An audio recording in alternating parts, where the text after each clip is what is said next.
আসসালামু আলাইকুম, কেমন আছেন সবাই? আশা করি অনেক ভালো। আজকে আপনাদের নিয়ে এসেছি নোয়াখালী শহর প্রাণকেন্দ্র মাইজদিতে। আপনাদের আমাদের নোয়াখালীর সব হাসপাতাল, যেখানে হাসপাতাল রোড বলা হয়, সেই হাসপাতাল রোডে এদের একটু সামনে দেখতে পাচ্ছেন আপনারা প্রাইম হাসপাতাল লিমিটেড। নোয়াখালীর যত সবগুলো হাসপাতাল, সব হাসপাতাল কিন্তু এই মাইজদি হাসপাতাল রোডে আছে। সেন্ট্রাল হাসপাতাল দেখতে পাচ্ছেন আপনারা, হাসপাতালের সামনে দোকানপাট বসেছে। এটা হচ্ছে প্রাইম হাসপাতাল। হাসপাতালের সামনে কিন্তু অনেকগুলো না ফার্মেসি দোকান আছে, রুগীদের সুবিধা সুবিধা। হাসপাতালের সামনে দোকান, সামনে একটা ব্যাংক আছে, সোশ্যাল ইসলামী ব্যাংক। আসলে এখানে নোয়াখালীতে কোনো রকম সমস্যা, অসুস্থ হইলে, বিরোধন অসুস্থ হইলে উপজেলা স্বাস্থ্য কমপ্লেক্সে নিয়ে যায়। স্বাস্থ্য কমপ্লেক্স থেকে না ঠিক চিকিৎসা দিতে না পারে, অপুরুষযোগ্য হয়ে পড়লে মাইজদিতে নিয়ে আসে। মাইজদিতে চিকিৎসা দেওয়ার পর যদি সুস্থ না হয়, ইমার্জেন্সি যারা আছে তাদেরকে ঢাকা প্রেরণ করা হয়। নোয়াখালী হাসপাতাল রোড।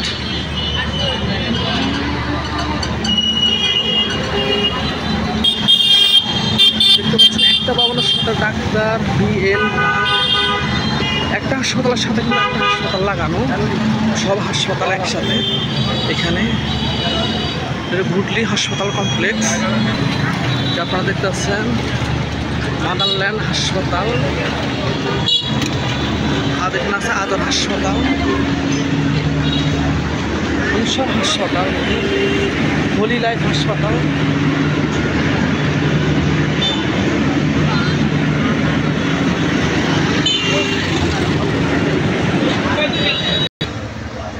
সামনে হচ্ছে নোয়াখালী মা ও শিশু হাসপাতাল। আপনার 250 শয্যা বিশিষ্ট জেনারেল হাসপাতাল নোয়াখালীর। এটা সেই গেট, এটা কাজ চলমান আছে, পুরোপুরি কাজ এখনো শেষ হয় নাই।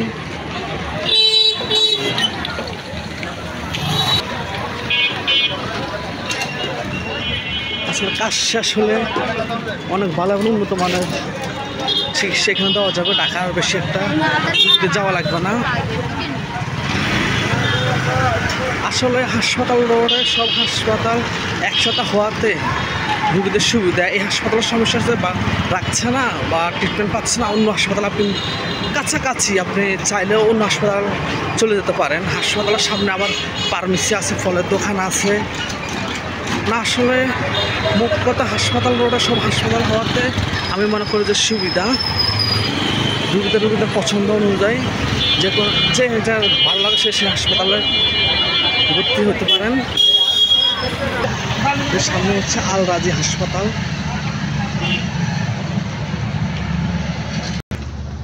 জাপানের চিকিৎসা কিন্তু আমাদের নোয়াখালীতে হয়। জাপানের একটা হাসপাতাল আছে, জাপান বাংলাদেশ হসপিটাল, সেখানে নোয়াখালীতে একটা শাখা আছে। আসলে ভালো ট্রিটমেন্ট, ভালো চিকিৎসা পেতে চাইলে আপনারা জাপানে যাওয়া লাগবে না, আমাদের নোয়াখালী হাসপাতাল আসলে হবে। জাপান বাংলাদেশ হাসপাতাল।